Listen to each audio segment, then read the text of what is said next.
Putin's visit to India. There is very good news on the horizon that President Putin is going to visit India, possibly in the month of August, maybe in the beginning of September. The Indian National Security Advisor, Shri Ajit Doval Kirti Chakra, is presently in Moscow, having detailed discussions with his counterpart in Russia, and he has given this welcome news that President Putin is likely to visit India for the annual summit that takes place each year, which we haven't had for some time, but he is going to come to India in August. Now, there is a backdrop to all this. What is the backdrop, sir? The backdrop is very clear.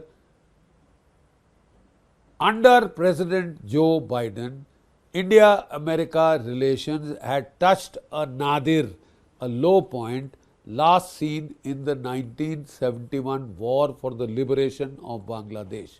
We all know what happened then, how India was pushed into the Soviet camp, and it had nowhere else to go to rely on its weapons and equipment and support in the UN Security Council, etc. India relied 100% on the Union of Soviet Socialist Republics, and they backed us 100% to the hilt. America that time was in the Pakistani camp, as Donald Trump is now jumped into the Pakistani camp, and he's become so fond of a great Democrat called Field Marshal Asim Munir, right? But at that time also Richard Mulhouse Nixon had become a darling of Yahya Khan, the mass murderer of Bangladesh, the man who stole the only free and fair elections held in Pakistan.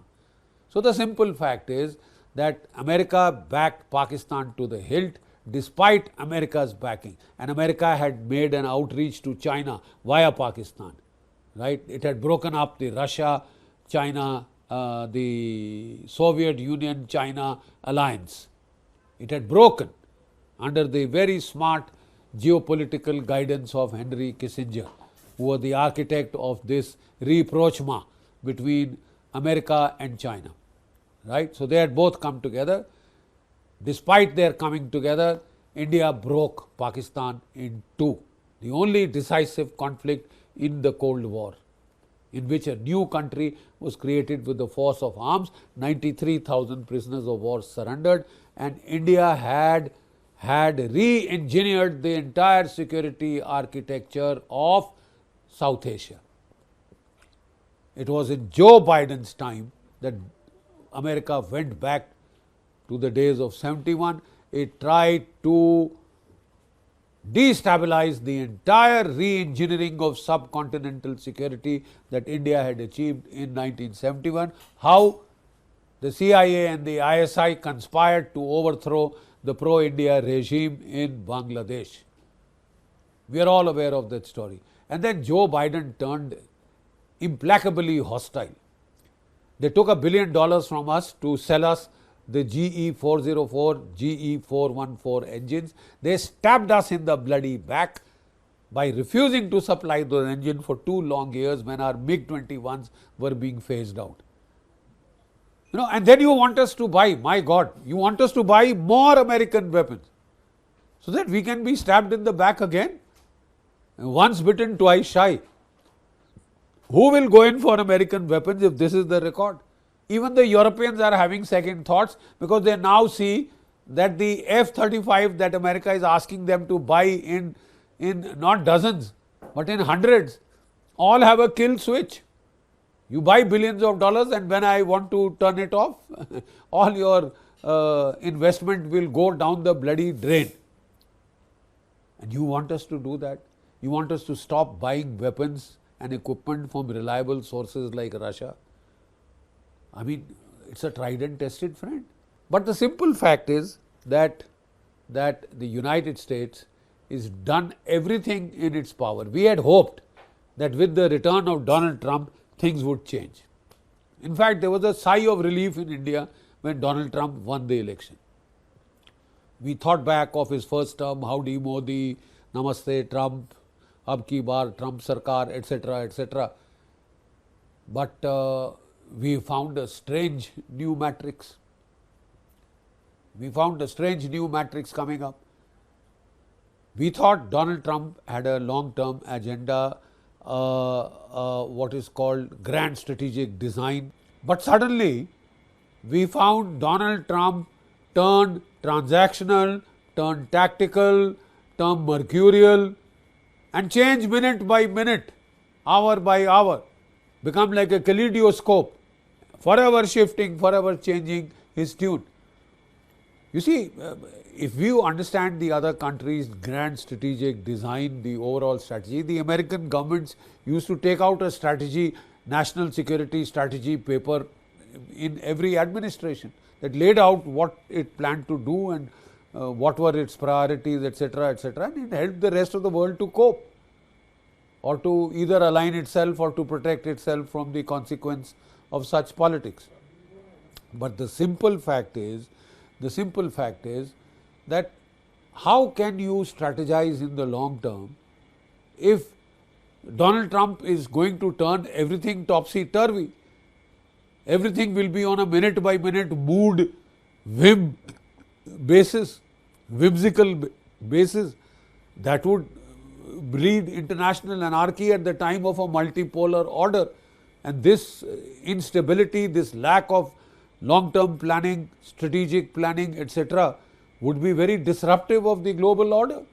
Extremely disruptive. It could lead to massive long-term conflicts. Whatever it is, we found Donald Trump almost pushing India into the Russia-India-China triangle. Pushing, literally kicking India that side, because 25% tariffs on India, he singled out India for humiliation. 25% tariffs, 25% more, 50% tariffs now because you are buying oil and gas and you are buying weapons from Russia. For God's sake, give us a break, because we get them cheap. They are useful for our economy. You are also buying uranium and rare earths from Russia. Does that not help the Russian war chest against Ukraine? Only Indian money helps it. I mean, there were hypocrisy galore. So when we found all this happening, India had no option but to realize the score, to concede what is reality. We would like to be friends with America. That's a given. Who would? But if there is such a price to pay in terms of our sovereignty, in terms of our strategic autonomy, in terms of India now once again a country of 1.4 billion people becoming a colony of the United States, I don't think that will quite happen.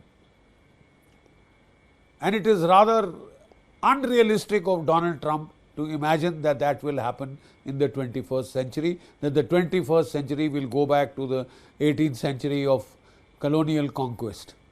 That's not happening any longer. So India has made an outreach to Russia.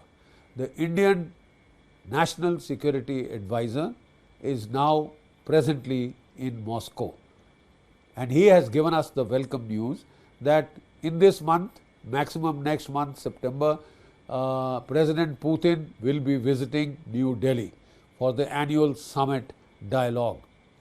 Before that, President Putin, Prime Minister Modi and President Xi Jinping will be meeting in Beijing for the Shanghai SCO summit.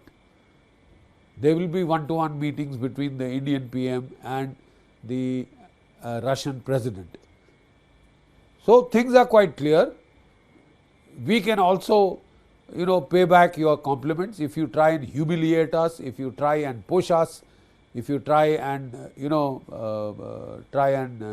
ram things down our throats, ask us to disregard our national self-interest and serve the interest of the United States of America. Well, the simple fact is that India is not as yet the 51st state of the United States. And I don't think that is going to happen in the next million years. So why push us? Why push India? You pushed India, this is the comeback. This visit by the National Security Advisor will be followed up by the visit of the Indian Foreign Minister. What Donald Trump has done, he's managed to push Russia into the Russia-India-China triangle. He's managed to make it a reality which may not have happened otherwise. May not have happened otherwise. And I'm sure future generations of American geostrategic pundits will ask, who lost India? Donald Trump did. Donald Trump did. That's a fact. Now, the simple fact is, what are we going to discuss? What is likely to happen when President Putin comes to India? I for one think that a deal for buying about 2, maximum 3 squadrons of SU57s, manufacturing them in India under transfer of technology, sharing of source codes, that is the biggest deal that will come through, and that will be the biggest riposte to the bullying of Donald Trump. He's invited it himself. He's pushed us in a corner, and when pushed into a corner, countries react. Needlessly pushed India into a corner, needlessly cozied up to a defunct country like Pakistan that can't give 3 square meals a day, 2 square meals a day to its citizens. You want to bring that up as the alternative to India? Well, you are welcome. You are welcome. Your protege state may not exist for very long. India will. India will. So help us God. So, one is the SU57 deal for stealth 5th generation fighters. The simple fact is, China is going to supply at 50% cost about 2 squadrons worth of J-35 fighters to Pakistan. Pakistani pilots are already under training. So, we are building our AMCA, damn good, but that is going to take 10 years to be part of our squadrons. In the interim, we need an interim solution, which is SU57. It most certainly not is the F-35, and now with this 25% tariff slap, 50% tariff, I think you can just about forget it, whatever hopes that America had of striking that kind of a deal. So, that is number one. India is to get 2 more regiments of the S400 missile. They did a fantastic job in Operation Sindoor. I mean, they proved to be the money's worth. So, there are 2 more balance. I am sure we will get that. America is also offering to us the S500. They are offering that we could even join in the production of the S500. So, we are making our khusha, but I am sure 1 or 2 squadrons of the S500 also may do us good. We could even say that instead of the S400 2 squadrons, give us the S500s, balance 2 squadrons or more, because that would make the Indian integrated air defense invincible. We could stop even a nuclear attack against India if we have this kind of an air defense shield. India and Russia could negotiate about the Arctic trade. The Arctic Ocean has melted, the polar ice caps are melting, and that opens up new avenues of trade and access. So, India and Russia could cooperate majorly in that. Rupee-ruble parity is a big problem that, as we have been facing continually, it is often talked of, but no permanent solution has been found.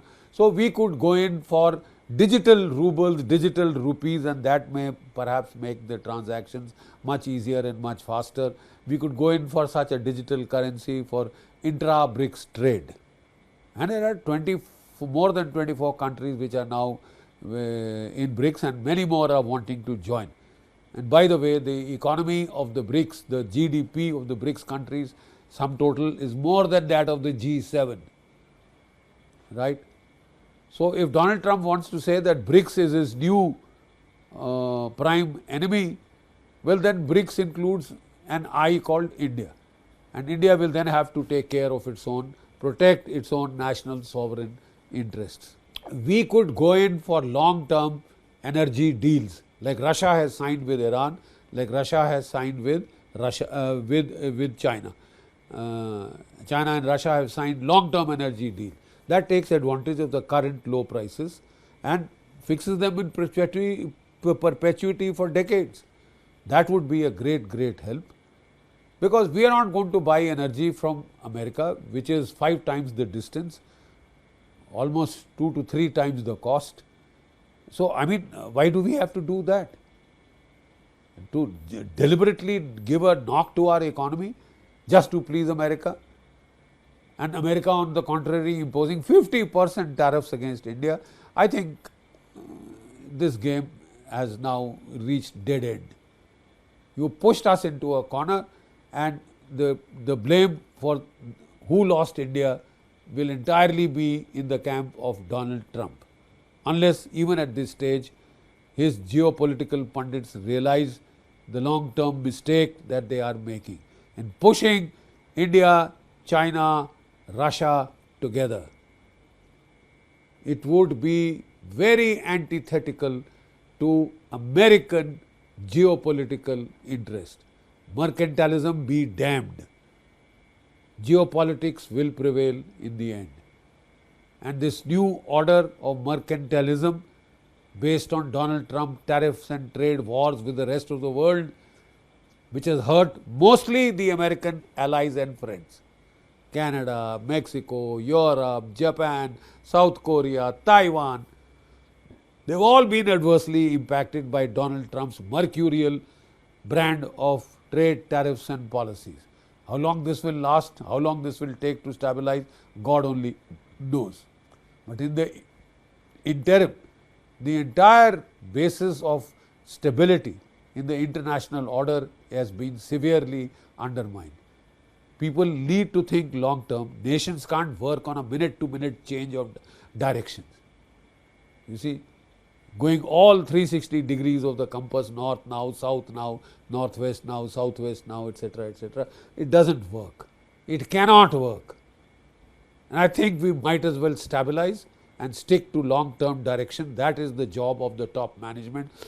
I don't think the top management in all nation states should get involved in minute to minute minutiae, minute to minute rule by Truth Social posts, Twitters, tweets. I think we may have to look in for a more stable order of working international relations. Jai Bharat, Jai Hind.